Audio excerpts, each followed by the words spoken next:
ಹೆತ್ತ ತಾಯಿ ಮೇಲೆ ಅನುಮಾನ ಪಡೋದು ಒಂದೇ, ಅತ್ತಿಗೆ ಮೇಲೆ ಅನುಮಾನ ಪಡೋದು ಒಂದೇ. ಚಿರು, ದೀಪನ್ಗೆ ನನ್ನ ಮೇಲೆ ನಂಬಿಕೆನೇ ಇಲ್ಲ, ಅದಕ್ಕೆ ಈ ರೀತಿ ನನ್ನ ಮೇಲೆ ಆರೋಪ ಮಾಡ್ತಿದ್ದಾಳೆ.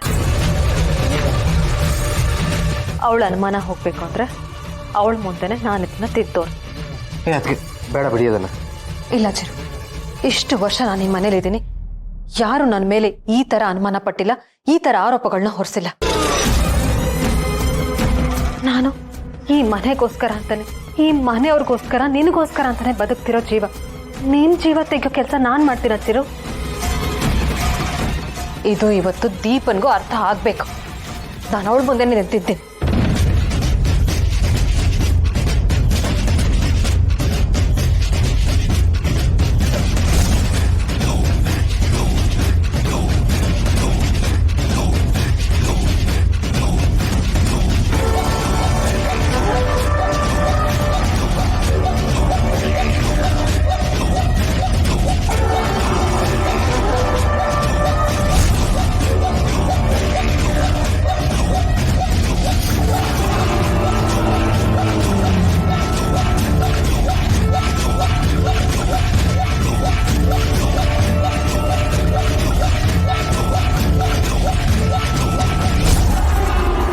ಏನಾಯ್ತು ಈಗ? ನನಗೆ ಚೆನ್ನಾಗೇ ಇದ್ದೀನಲ್ಲ.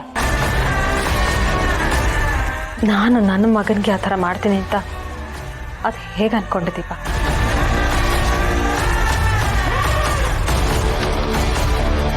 ಅವನು ಹೇಳ್ದಾಗೆ ನನ್ನ ಜೀವ ಕೊಟ್ಟಾದ್ರೂ ಅವನ್ನ ಉಳಿಸ್ಕೋತೀನಿ ಹೊರತು ಅವನಿಗೆ ಯಾವ ರೀತಿ ತೊಂದರೆ ಆಗೋಕ್ಕೂ ನಾನು ಬಿಡಲ್ಲ. ಮತ್ತೆ ಅದಕ್ಕೆ ಟಾರ್ಗೆಟ್ ಮಾಡ್ತಾ ಇದ್ದೀರಾ ದೀಪ ಅವರೇ? ಅವ್ರ ಬಗ್ಗೆ ನಿಮಗೆ ಅಸಮಾಧಾನ ಇದ್ದರೆ ಅವರಿಂದ ದೂರ ಇರಿ. ಈ ಥರ ಎಲ್ಲ ಮಾಡಕ್ಕೆ ಹೋಗ್ಬೇಡಿ. ಇನ್ಮೇಲೆ ಈ ಥರ ಆರೋಪ ಹೊರಿಸೋದೆಲ್ಲ ಮಾಡಿದ್ರೆ ನಾನು ನಿಜವಾಗ್ಲೂ ಸುಮ್ಮನೆ ಇರಲ್ಲ. ಸಾರಿ ಅದಕ್ಕೆ. ಇರಲಿ ಬಿಡ್ಚರು. ದೀಪ ಯಾಕೆ ನನ್ನ ಮೇಲೆ ಈ ಥರ ಅನುಮಾನ ಪಟ್ಲು ಅಂತ ನನಗೆ ಅರ್ಥನೇ ಆಗ್ತಿಲ್ಲ. ಆದರೆ ಈಗ ಒಂದು 2 ದಿನದಿಂದ ದೀಪ ಆಡ್ತಿರೋದು ನೋಡಿದ್ರೆ ಅವಳನ್ನ ಸೈಕಿಯಾಟ್ರಿಸ್ಟ್ ಹತ್ರ ಕರ್ಕೊಂಡು ಹೋಗೋದು ಒಳ್ಳೇದು ಅನಿಸ್ತಿದೆ. ದೀಪ ಯಾಕೋ ಮೆಂಟಲಿ ಅನ್ಸ್ಟೇಬಲ್ ಆಗ್ತಿದ್ದಾಳೆ. ಯೋಚನೆ ಮಾಡು.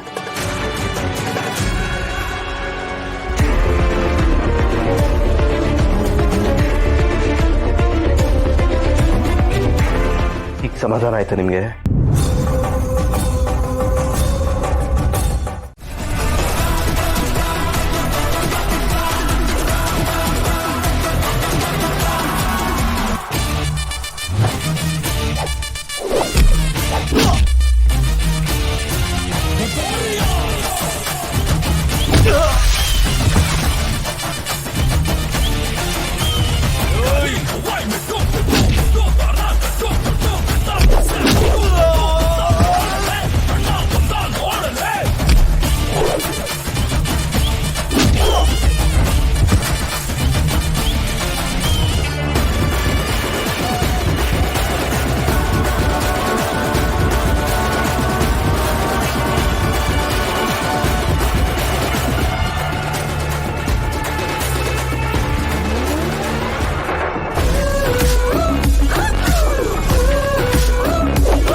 ಏಯ್ ಅವ್ರನ್ನೆಲ್ಲ ಹಾಸ್ಪಿಟ್ಲಿಗೆ ಶಿಫ್ಟ್ ಮಾಡ್ರ.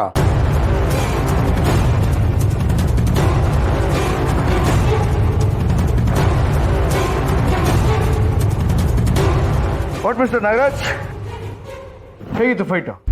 ಮಜಾ ಮಾಡಿದ್ರ? ನಾನು ಕೊಬ್ಬಿಡ್ಸಕ್ಕೆ ಬಂದಿದ್ದು ಹುಡುಗರು ಮೂಳೆ ಮುರಿದಿದ್ದೀನಿ. ಅವ್ರಿಗೆ ಹಾಸ್ಪಿಟ್ಲ್ ಕರ್ಕೊಂಡೋಗಿ ಒಳ್ಳೆ ಟ್ರೀಟ್ಮೆಂಟ್ ಕೊಡಿಸಿ.